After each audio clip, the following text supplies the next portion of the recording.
Hey, it's Dr. Dion here, and I want to share with you the second tip of Dr. Dion's dozen tips on networking.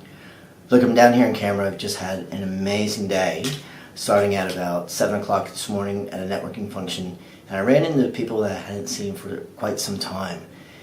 And throughout the day, I saw more people that I hadn't seen for a while, and then tonight we had an event. And some of the people who showed up were through other connections of mine. So the key tip for today is about relationships. Never underestimate the power of relationships that you've developed over the years, whether it is 5 years ago, 10 years ago, 15, even 20 years ago. And you may not see people for a long time, but if you are a person that they know you, they trust you, and they like you, they can be very valuable to you in the future. And vice versa. Think about people who you can help along the way that you maybe haven't seen for quite some time.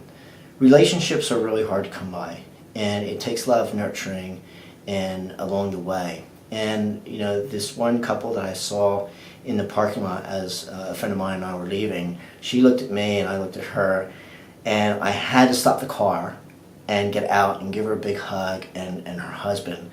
And I hadn't done business with them probably for about 18 years. When I was president of a not-for-profit association.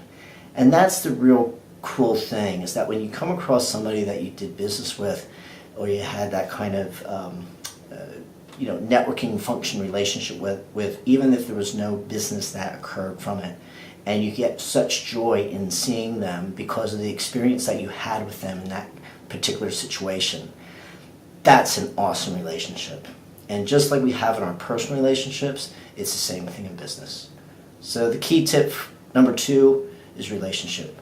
Never underestimate the power of them and the authenticity of those relationships.